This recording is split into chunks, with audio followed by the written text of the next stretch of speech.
क्यों नहीं देखा?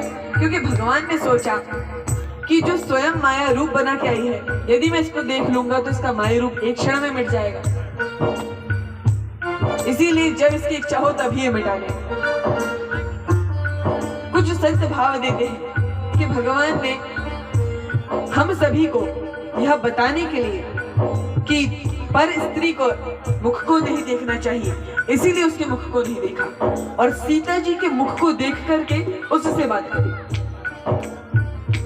कुछ संत भाव देते हैं कि भगवान ने सोचा मुख उसका देखें जो मुख देखने योग्य हो। ये तो बस बाहर से क्रीम पोत के आई है,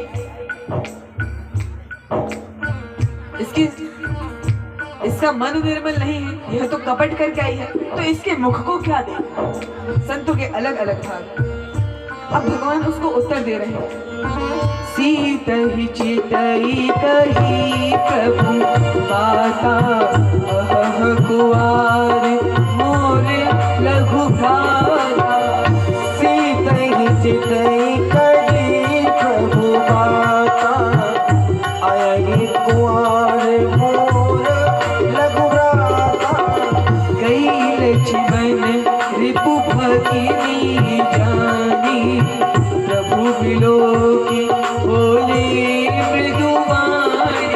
कई लक्ष्मण रिपु भगिनी जानी, प्रभु बिलोक बोले मृदुवाणी। यहाँ पे श्री रामचंद्र ने जैसे ही उसे देखा भी नहीं, उससे बात कर रहे हैं। सीता जी को देखकर कहा कि मेरा तो विवाह हो गया है, लेकिन तुम कुंवारी हो, तो मेरा जो छोटा भाई है वो भी कुंवारा है। अब लक्ष्मण जी का तो राम जी के मंडप में ही विवाह हुआ था, तो राम जी झूठ बोलते हैं।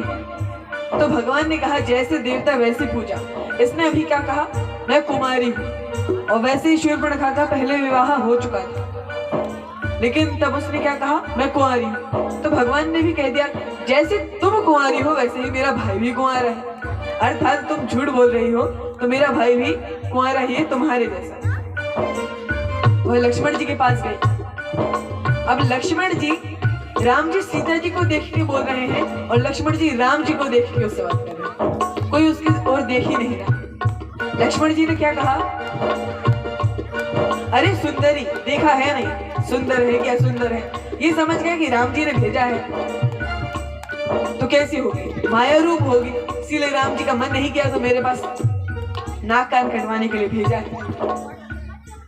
अब यहाँ लक्ष्मण जी कहते हैं कि मैं तो इन भगवान का सेवक हूँ, और यदि तुम सेवक के पराधीन होना चाहती हो तो सोचो ही मत, क्योंकि सेवक का भी सुख मिलता नहीं है।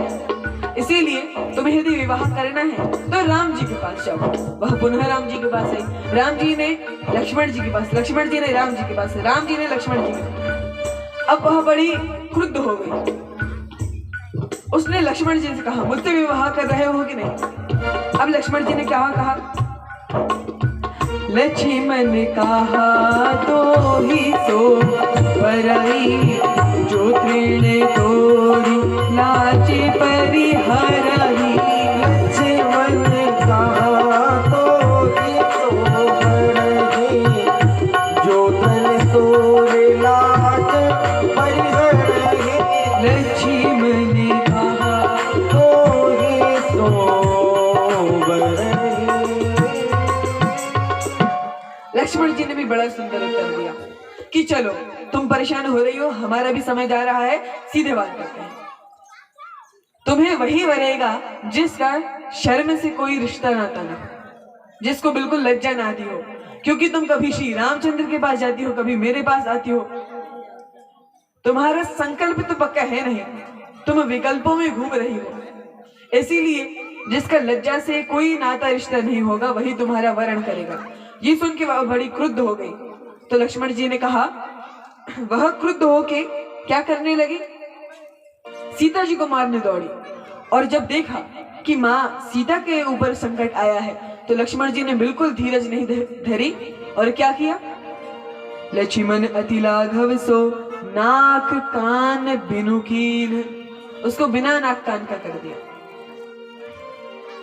अच्छा, संत अलग अलग भाव देते हैं। उसे उसके नाक कान ही क्यों काटे? सीधे गला काट देते, वध कर देते उसका, नाक ही कान क्यों काटे? तो संत जन इसके अलग अलग भाव देते हैं।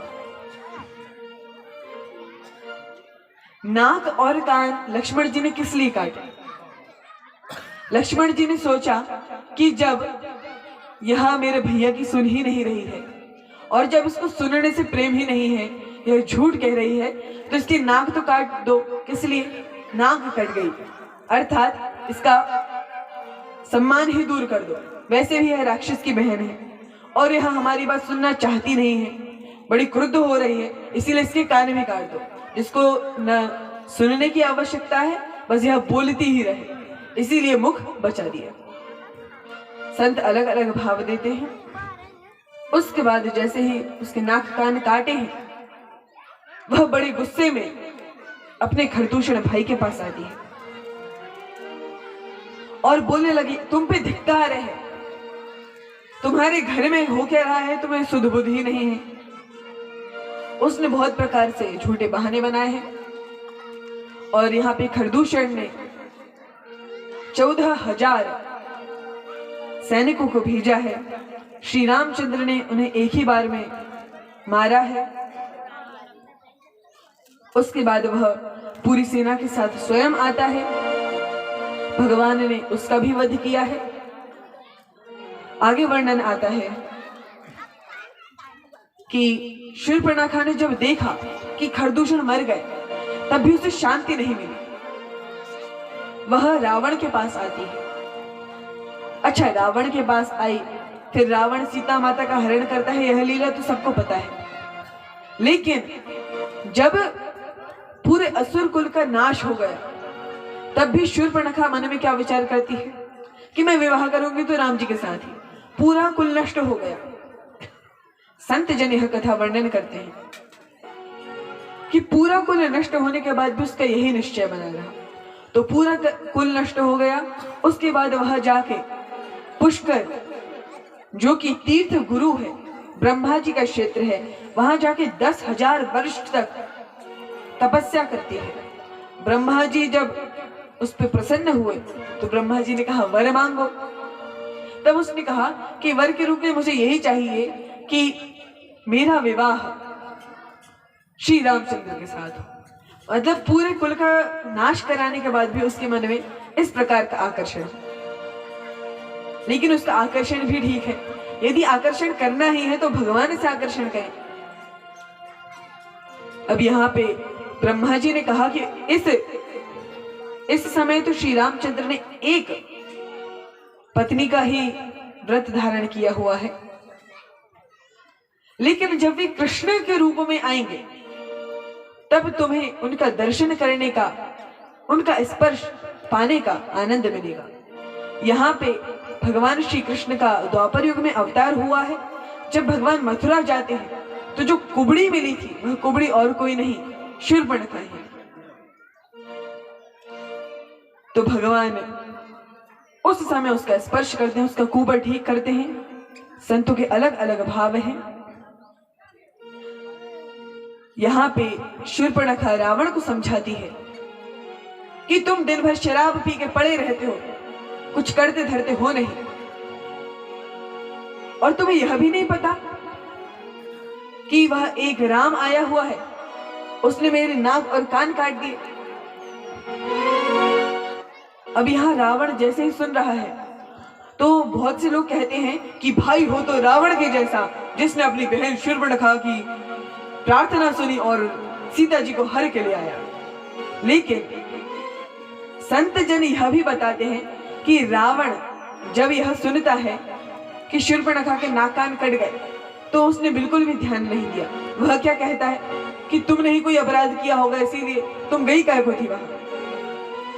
तो वह इस प्रकार से उत्तर देता है। लेकिन जब शूर्पणखा ने कहा कि उनकी एक सुंदर स्त्री है सीता, तब उसे याद आया कि हाँ, धनुष यज्ञ हुआ था, उसमें मैं धनुष को हिला भी नहीं पाया था। वही सीता, वह जो सीता है वह वहां है और मैं तुम्हारे लिए उसको ला रही हूं। और मैंने खरदूषण से कहा तो खरदूषण को मार दिया। तब उसे क्रोध आया और काम वासना के कारण वह आया है, कोई बहन की पुकार सुन के वह नहीं आया। अरे बहन कहे भैया मैं कुरूप नार भई, बहन कहे भैया मैं कुरूप नार भई, आज बन में लक्ष्मण ने, आज बन में लक्ष्मण ने सूरत बिगाड़ दी, आज बन में लक्ष्मण सूरत बिगाड़ दी, आज बन में लक्ष्मण ने सूरत बिगाड़ दी, आज बन में लक्ष्मण ने।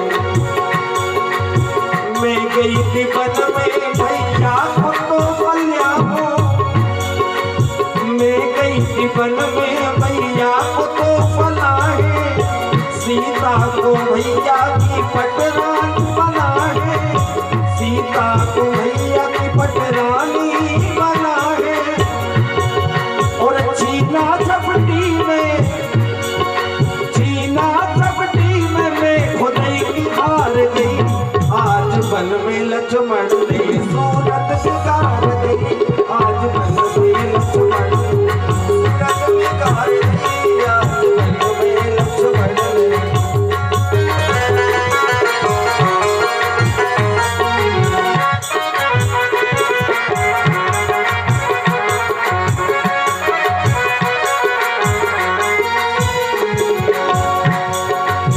लंका में आके मैं तुमसे ये बोली, लंका में आके मैं तुमसे ये बोली, कर दूषण भैया की खिली खूब बोली, कर दूषण भैया की खिली खूब बोली। अरे मारेंगे दोनों, मारेंगे दोनों, और सेना पसार गई, सेना पसार गई, हाँ सेना पसार गई। आज बन में लक्ष्मण ने सूरत बिगाड़ दी, आज बन में लक्ष्मण ने सूरत